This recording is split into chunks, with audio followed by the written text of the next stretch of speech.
Hello everyone, this is Erik, the Asian movie enthusiast. Alright, I'm a little bit early, but it's almost October. We're almost there. Halloween is obviously my favorite holiday, if you haven't guessed. And in order to understand me, you really have to understand my mother in terms of like decorations. Now, my mom actually passed away when I was 12 years old, but I do remember very vividly that this woman did not mess around when it comes to decorations for Halloween and Christmas. So Halloween, my house was basically like a haunted house the entire month. The amount of decorations this woman put up was insane. And Christmas time, our house was basically like the Griswolds in National Lampoon's Christmas Vacation, if you've seen that movie. No joke. I don't go to that level of extreme because I'm too lazy to do it, but I'm just getting a little bit into the holiday mood, I guess, the Halloween mood. The weather finally cooled down today for the first time in like 6 months. So this is not a real pumpkin, by the way. This is a fake pumpkin that I carved out last year with a fake light inside. So don't think I'm completely insane that I'm going to carve a fresh pumpkin every week for you. But in any case, we're here to review some Asian horror movie reviews from 2006. And this is part 4 of our excursion into Asian horror films from 2006. Now, the 10 movies that we are reviewing tonight represent my personal favorites from this particular year. But in my last video, I covered a few movies that I probably could have included here. You know, films such as The Unseeable and D-Day. And there is one more honorable mention for 2006 that I failed to remember during my honorable mentions videos ago, and that is 13 Game of Death from Thailand, which is a thriller with some dark humor that's peppered in. So let's get started here with this final batch of Asian horror films from 2006. We've got some good ones tonight, folks. We got some good ones. And as always, titles for all the movies I discuss will be listed in the description box below.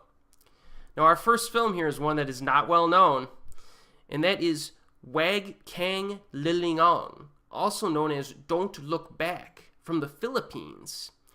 Now, this has two seemingly separate storylines with a link between them. So I guess you could call this an anthology of two short films, since the structure of the plot basically operates that way. Both of these segments have good lead actresses, arresting visuals, and really stick their endings. Also, they're both jam-packed with horror scenes, so the pacing is nice and keeps things moving along.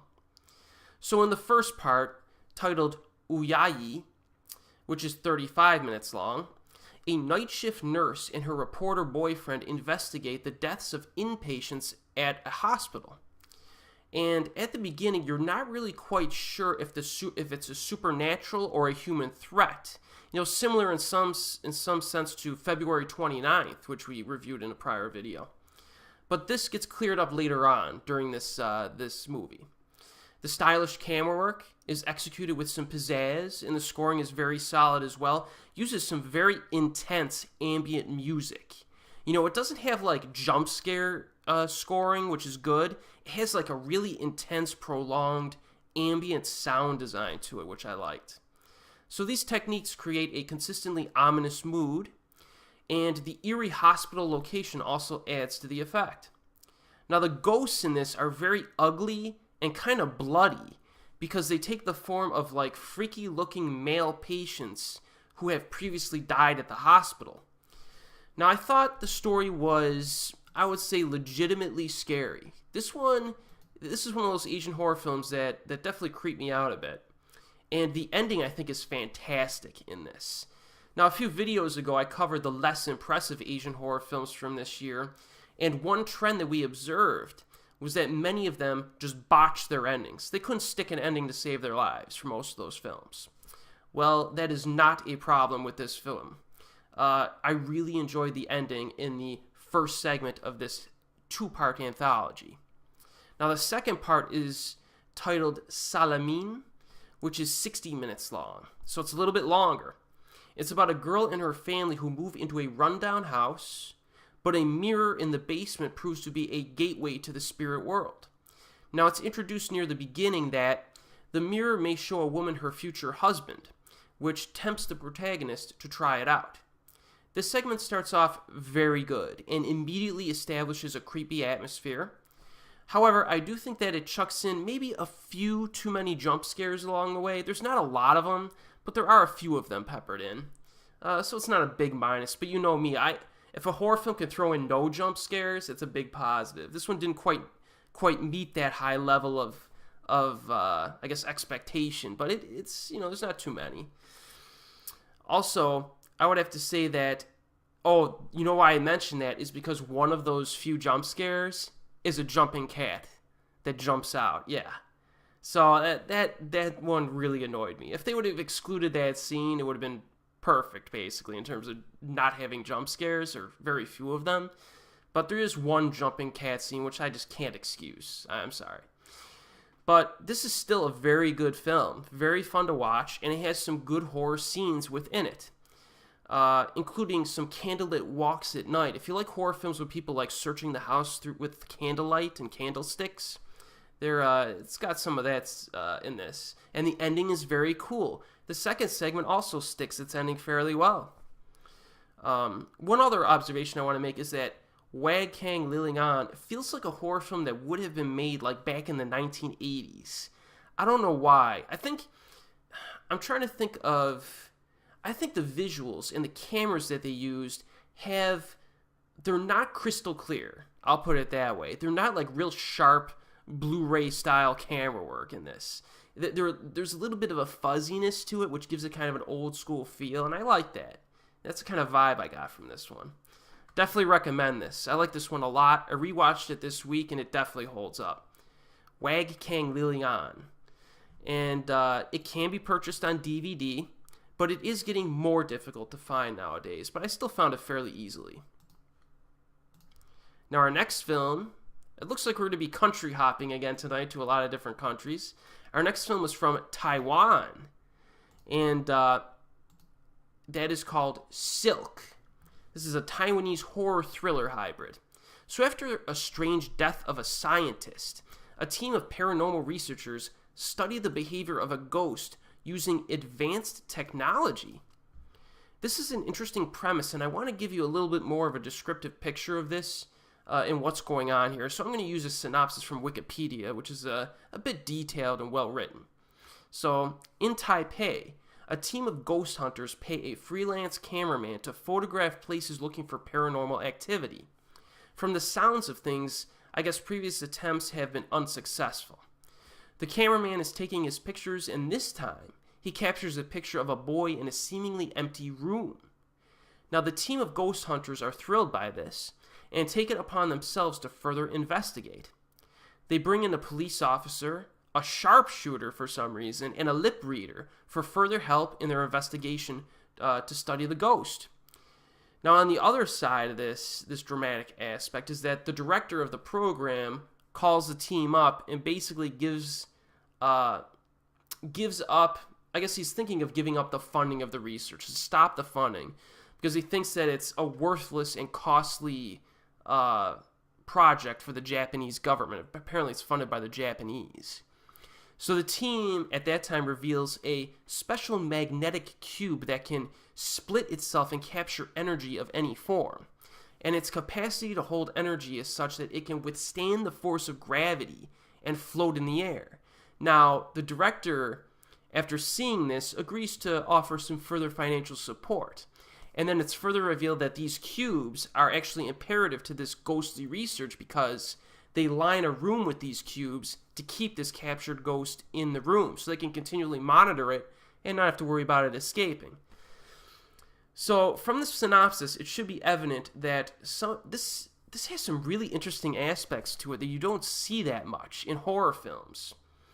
There are some theoretical explanations given for what exactly a ghost is and how it is created, which is interesting. And even though this is an Asian ghost film, it is still quite different from many other of the Asian ghost films that we have covered in recent years. Now, we have seen, though, that there is a pretty good variety, but this is one that's even further off the beaten track. Some of the best scenes are constructed in like a suspenseful fashion instead of a frightening fashion, so it relies a little bit more on suspense as the investigator follows the ghost as it makes its way throughout the city. So I think they intentionally let it out at a few points, or maybe it escapes. I don't remember correctly. I'm sure both happen at some point. And they monitor it and follow it. So this is pretty cool stuff and quite different from what you would expect from a ghost film. Most of the character development is focused on the male lead and is pretty well executed, I thought. It's a good example of how like a common subgenre of horror can be given a fresh twist, because the creativity in this film I think is pretty high. So I definitely recommend Silk, and Silk is widely available on DVD. Now, while covering the year 2000 back in a previous video in this playlist, I reviewed MPD Psycho, which was not a theatrical film, but instead a horror miniseries. And our next title is also a horror miniseries, but from a different country. MPD Psycho was from Japan, this one was from South Korea. And that is Coma. Again, a television miniseries from South Korea. Now, the Han Cinema website gives a nice synopsis here, which I'll quote. So, quote, "The premise and starting point of Coma are pretty simple. An insurance agent arrives at a closing hospital to do her part in wrapping up her company's behalf. Then things start taking a turn for the scary. Everyone involved looks suspicious at best, and the paranormal occurrences are certainly not helping matters. What makes the story of Coma special is how, much like many horror works, it is much more complicated than what it first appears to be," unquote. So I agree with this. The major strength of this miniseries is the storyline, which I think is really good. It follows the perspectives of different characters during a very dangerous evening at this old hospital. Now, the stories are told in 5 separate segments, each focusing on a different lead character. So you get a different kind of perspective in what's been happening that night. And they intersect at various points along the way, which is interesting. Even more impressive is that one particularly important incident is slowly revealed in very interesting and intelligent ways. So I really think the writing in this is very good. That's a positive. The dilapidated hospital provides ample environment, and the scares get progressively more disturbing and bloody. The Onryo ghost does make a few appearances, but the enjoyability of the storytelling and the eerie atmosphere far outweigh any of the few cliches that you'll be able to spot. I remember enjoying Coma quite a bit when I watched it a few years ago. Actually, it's been more than a few years ago. And I really wanted to rewatch it before posting this review, but I just did not have time. But with that said, I definitely recommend this. And I watched a few clips on YouTube, and yeah, this one's very good. Very good series. And it's not that long. You know what I mean? It's 5 hours or something like that. So Coma is, again, just like Wag Kang Lilingon. It can be purchased on DVD, but it is getting a little bit more difficult to find nowadays. However, all of the episodes, I think, have been posted onto YouTube, so you might be in luck there. You might be able to watch all of it on YouTube for free. Alright, so our next film here, we hop to Japan, and this one is called Nightmare Detective. Now, a female detective investigates a mysterious pair of suicides in this stylish tale of terror. When it's revealed that both victims died after dialing 0 on their mobile phones, the detective discovers a suspect who harbors the power to enter people's dreams. So can she stop him before she becomes a victim of her own nightmares? Well, she requests the help of a dream traveler, played by Ryuhei Matsuda, to stop the madman, who's played by Shinya Tsukamoto. And the director here is also Shinya Tsukamoto, and he does that quite often. He likes to star in some of the movies that he directs. And he's quite a good actor, too, if you pay attention to his performances. Now, he previously gave us classics such as Tetsuo the Iron Man. And he really makes his mark on this film in 2 ways: the visuals and the energy level. So this is very stylishly shot. Nightmare Detective looks very good, which may be a surprise to those who have only seen Tsukamoto's earlier works, like Tetsuo or Hiruko the Goblin. On the other hand, if you're familiar with his films at the turn of the century, stuff like Gemini, A Snake of June, or Vital, this will not be a surprise because those films are gorgeous. Tsukamoto has a real knack for capturing urban locations in very interesting ways, in very eye-popping ways. And that is showcased in Nightmare Detective. It's hard to describe exactly why, but I really like the framing of his camera shots and the location shots in this movie. It gives the urban, because if you think about it, if you're filming in a city, things could get pretty boring. You're just filming buildings and regular kind of stuff, but he has this knack of really making it kind of a menacing environment. I like that. I previously mentioned that Tsukamoto's energy level can be very high at times, and, if you've seen any of his prior films, you know this. And that is also evident in the monstrous demonic manifestation of the madman villain within the dream sequences. Now, the monster design kind of reminds me of something that you'd see in John Carpenter's The Thing. Very cool monster design. The difference in this film is that the camera shakes quite a bit during the attack scenes. So you never really get like a lengthy, unedited wide shot of this sucker. I would usually have a problem with this type of approach, but I think that it worked here because it shows just enough of the monster to be terrifying. Kind of like the don't show too much, type of methodology that's been used in some classic horror films in the past.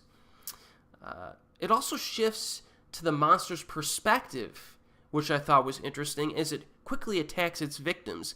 And this is a benefit because you can tell that this thing is running very fast, and it has the ability to kind of crawl on walls and railings very quickly. It has a very sharp, vicious attack approach or attack strategy.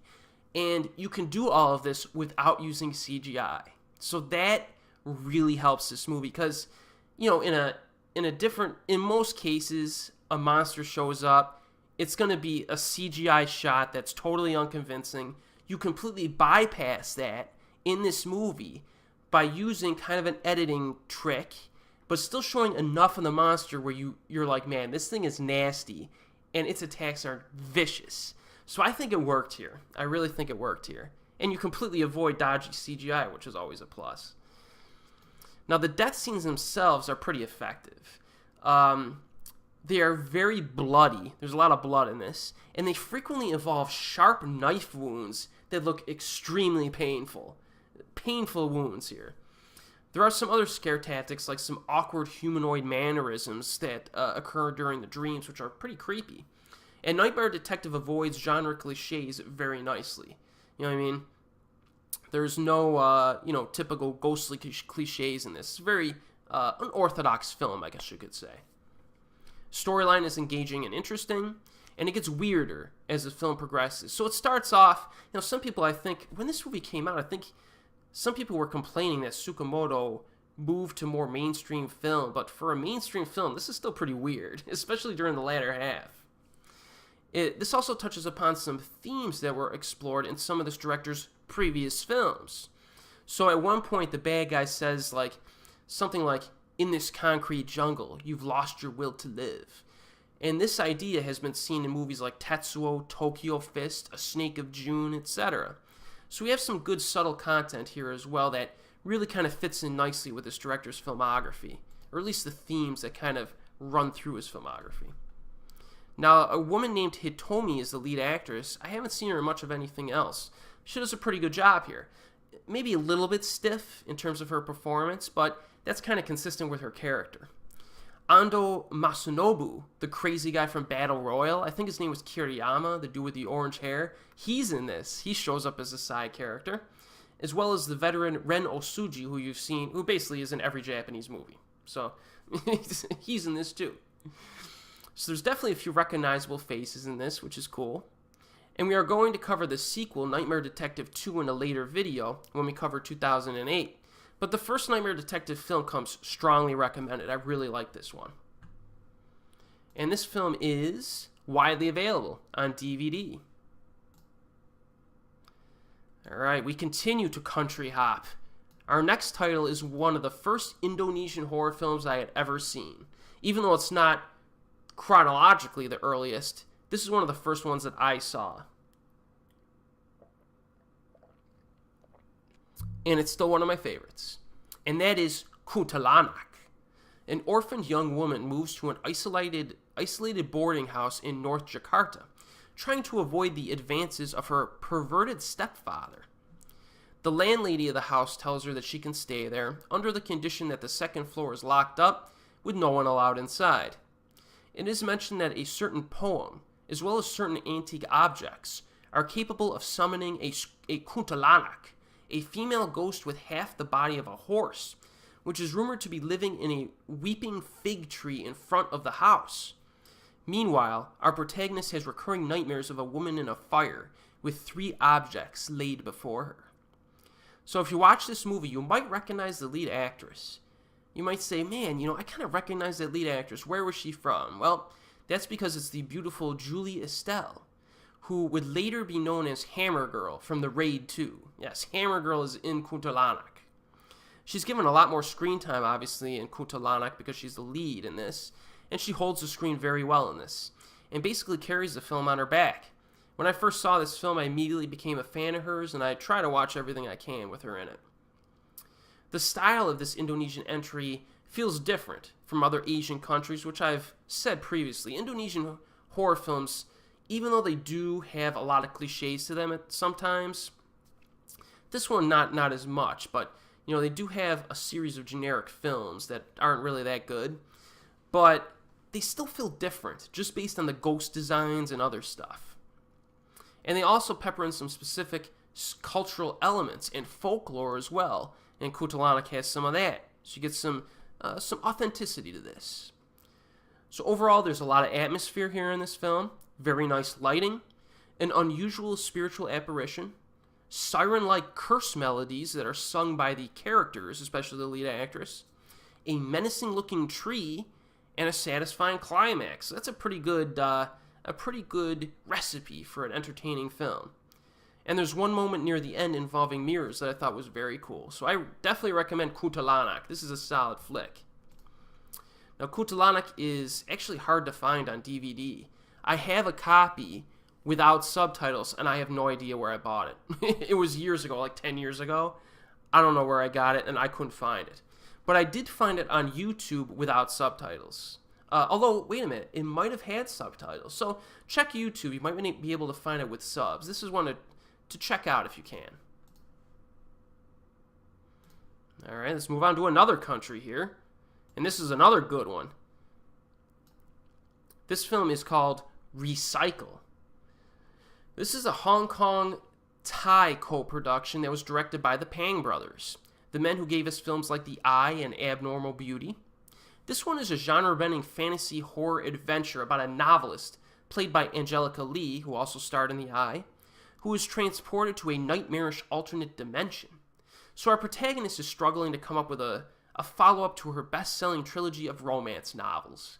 She hasn't even started on the book yet, and her agent has already announced that the next title will deal with the supernatural, so it kind of paints her into a corner.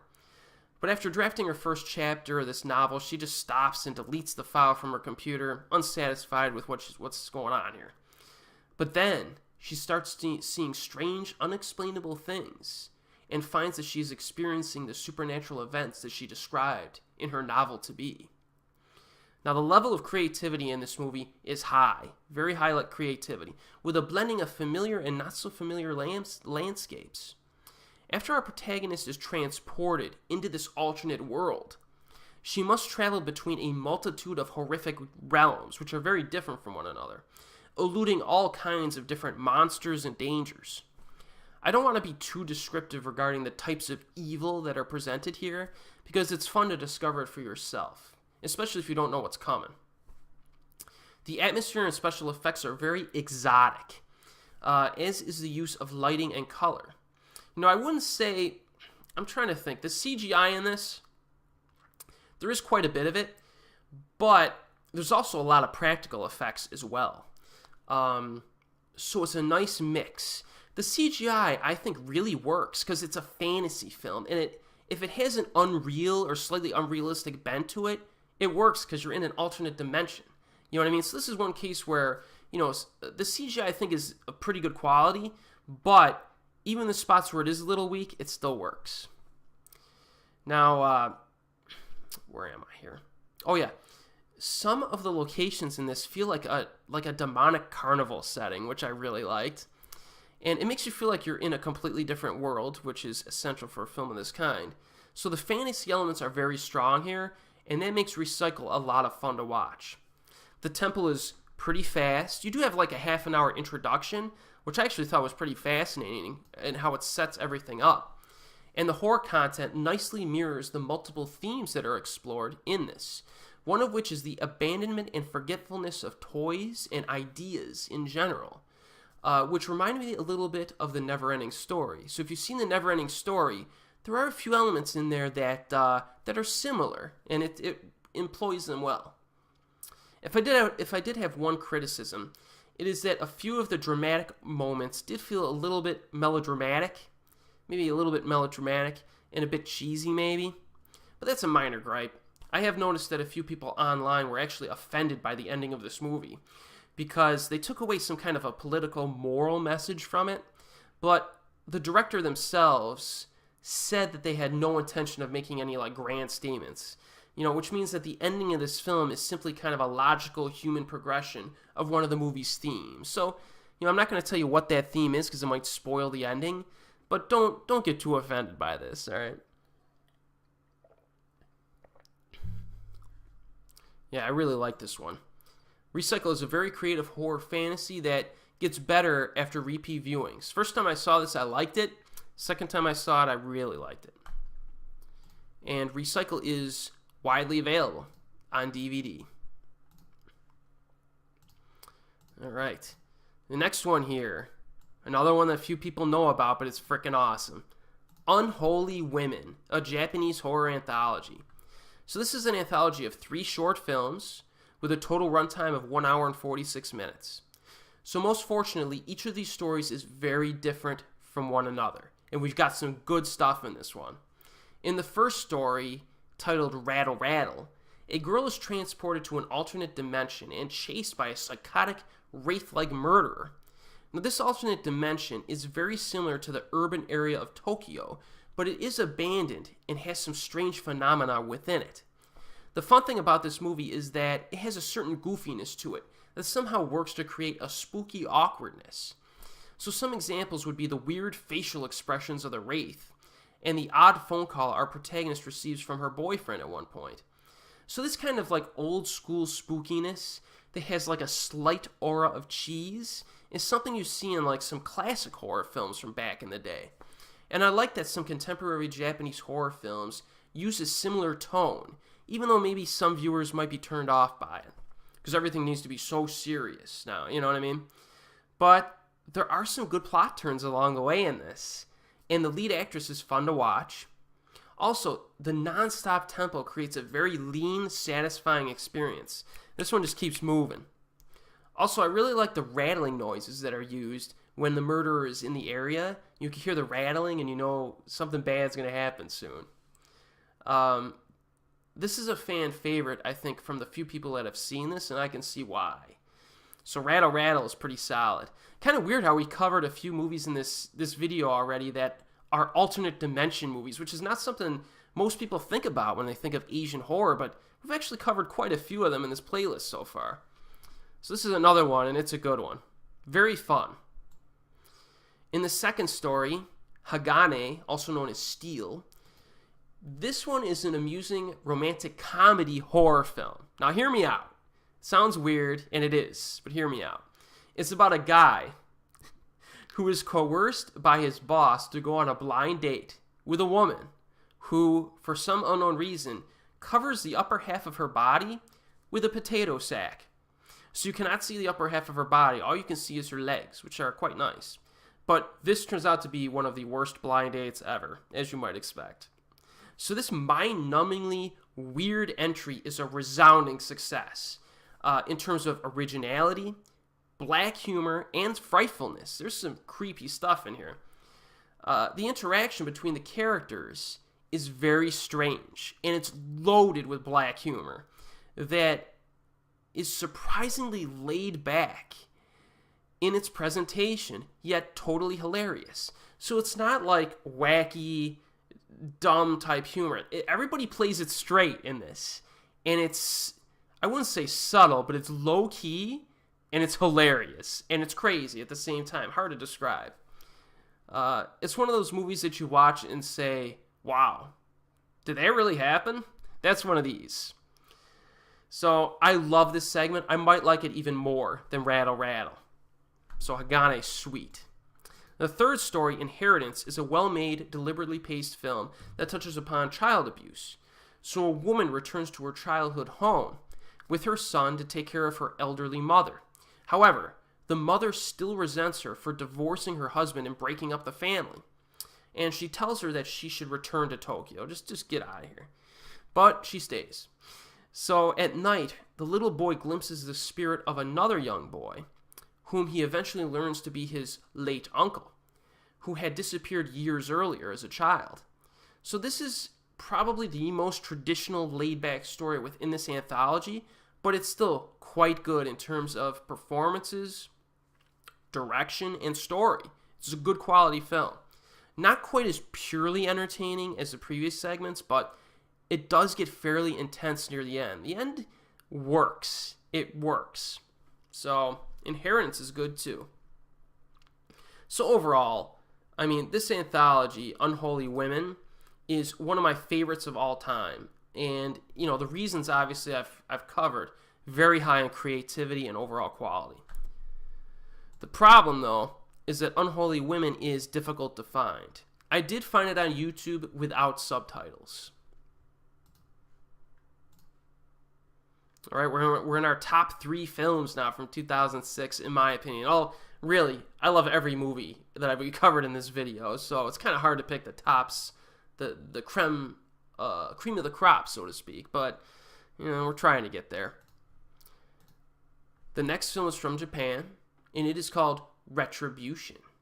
An experienced detective investigates the murder of an unknown woman in a red dress. She was drowned in the Tokyo waterfront, but an autopsy reveals that her stomach is full of seawater, which is strange. Moreover, all of the clues he finds relate to himself. A button found at the murder scene matches one that is missing from his coat. The fingerprints found match his own, etc. He realizes that the only viable suspect is himself, but he doesn't remember a thing from that night. And if that weren't bad enough, a ghost in a red dress soon starts appearing in front of him. So as these apparitions become more intense and bizarre, similar murders occur with people killing loved ones for small, insignificant infractions. Now this was directed by Kiyoshi Kurosawa, so it's no surprise that he seamlessly incorporates psychological and philosophical themes into this film.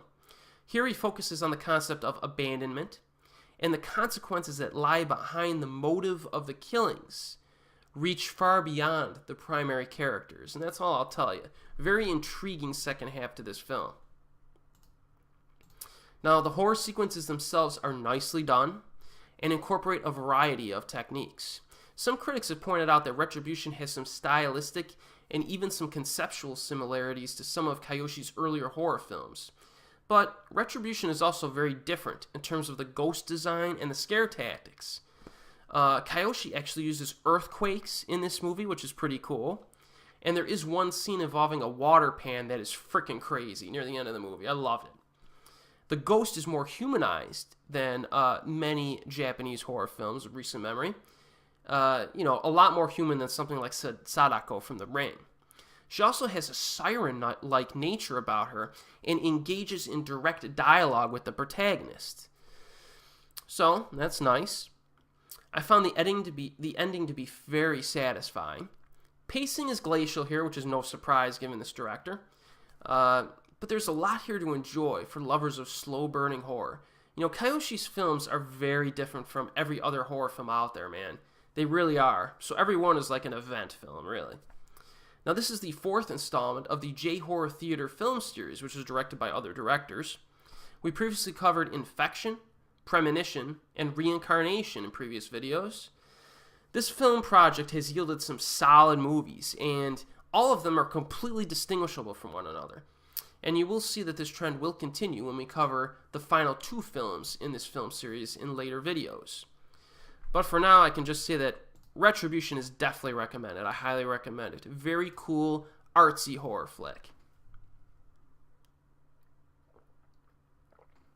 We have 2 Asian horror films left from 2006, and to no one's surprise, they are very different from one another. Now, the first one is very special to me and is a lot of fun, with minimal scares. The second one is a psychological gem that should be talked about more often on the internet, in my opinion. And the first one here is called Midnight Ballad for Ghost Theater, also known as simply Ghost Theater, from South Korea. And this is a comedy horror musical. So I'm hitting you up with a musical now, for goodness sakes. So this is the first horror musical that we've reviewed in this Asian horror playlist, and it could be our last. This is, I've seen a handful of Asian musicals, actually, movies, I should say, almost all of which were not horror movies. You know, stuff like Dasipo Naughty Girls from 2006, Takashi Miike's Happiness of the Katakuris from 2001, Tetsuya Nakashima's Memories of Matsuko from 2006, Perhaps Love from 2005, Princess Raccoon from 2005, Hole from 98, and Fox Family from 2006, etc. But Miike's entry, I would say, was probably my favorite until watching this unexpectedly phenomenal film. So in Midnight Ballad for Ghost Theater, a girl visits a haunted movie theater in the hopes of finding her missing grandmother, who was apparently going to go there to watch a movie. But instead she befriends a quirky family of dead amateur actors. So the character designs of these spirits seem to be inspired by, believe it or not, other cultures and movies. For example, one guy reminded me of Beetlejuice, and one girl reminded me of Sally from The Nightmare Before Christmas. Even though their personalities are quite different from those characters, their overall look was similar. There's also a ghost modeled after a Japanese soldier, World War II soldier, I believe, and a lady ghost who is a powerful singer. Nice mix of characters here, and their chemistry is off the charts. You know, some of these actors I haven't seen in much else, but they really came together in this. Now, with regards to the quirky characters, alright, they are a lot of fun to watch because they have a restrained sense of lunacy. It's difficult to think of any moments in this that that lost control and descended into irritating wackiness, which is a big positive. This film is just loaded with charm. No eye rolling or anything here. Just a perpetual grin across the viewer's face.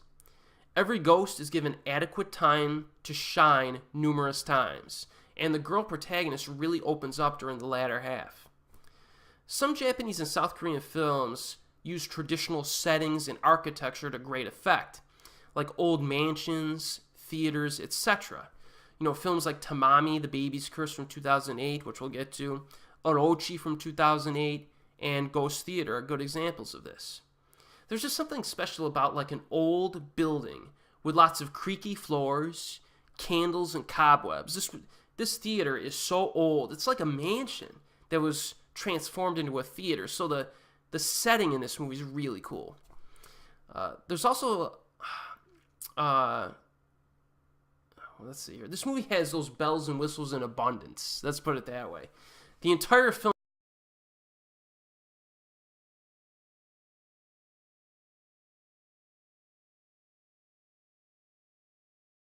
a handful of scenes that have a certain eeriness to them. But this movie is drenched in thematic classic horror atmosphere, which is a big positive. Now, another big attraction of this film are the songs. Yes, it's a musical.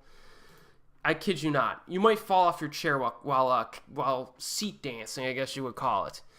The music is of a wide variety. You know, you get some spooky dances to angry girl rock songs to slow melancholy tunes. I actually purchased the soundtrack of this movie online, and I've listened to it quite a bit over the past handful of years. I certainly listen to it a lot in October every year. And unlike many musicals, the songs are not just slapped in haphazardly. The placement, the lyrics, and the mood of each song provides a lot of character development and insight. So this is just high quality stuff. This is definitely my favorite musical movie of all time.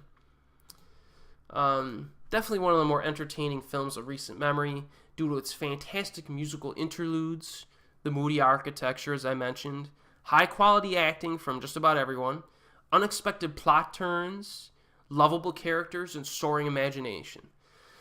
Another unique element to this, and I won't spoil anything for you, but at one point in the film, it introduces like a classic style black and white silent horror film into the mix, which uses traditional filmmaking methods and live voiceover. So this movie is just loaded with like classic horror elements. Has a lot of heart to it. Almost completely unknown. Not many people talk about it, but this movie's phenomenal.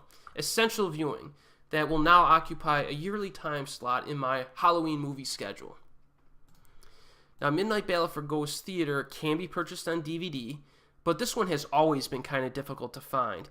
You know, you can usually find it, I think, on eBay, or, you know, if you Google search it, there'll be other sites out there that the DVD will pop in and out of, you know what I mean? So, it's definitely one to find and add to your library.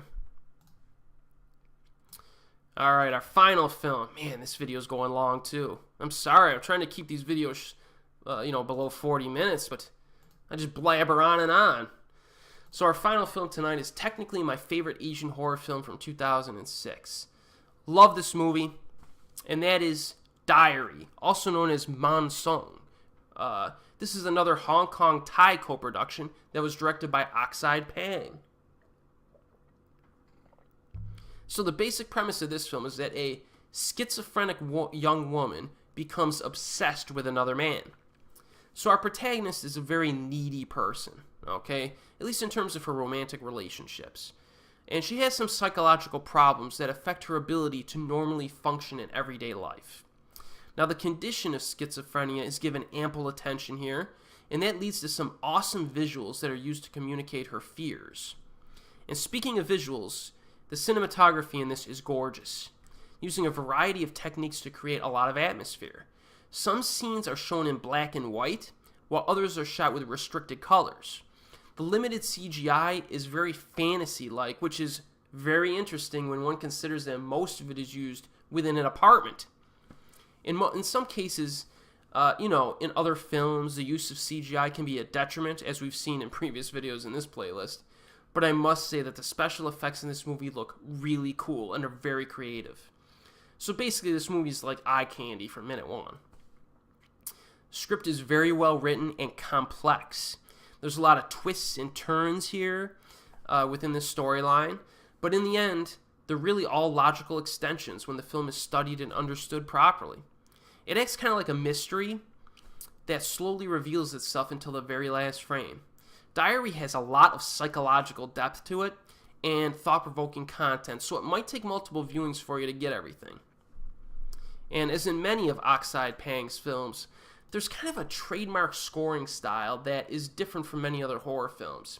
Anyone who has seen something like Abnormal Beauty will know what I'm talking about. And I do think that the music in Diary is somewhat similar in some ways to Abnormal Beauty, so you'll know what to expect going into this if you've seen that film.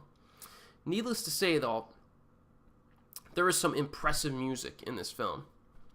The lead actress, Charlene Choi, started as a pop music star, but her performance in Diary, I think, is legitimately impressive.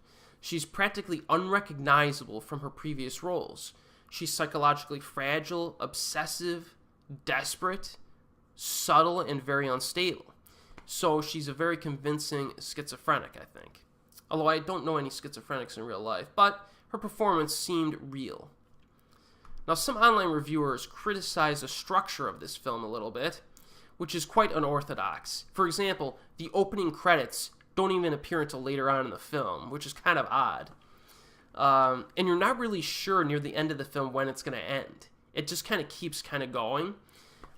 And that's like one slight criticism that I have, is that there's a fantastic money shot at the end of this movie, but then there's an additional scene after it that felt a little bit unnecessary.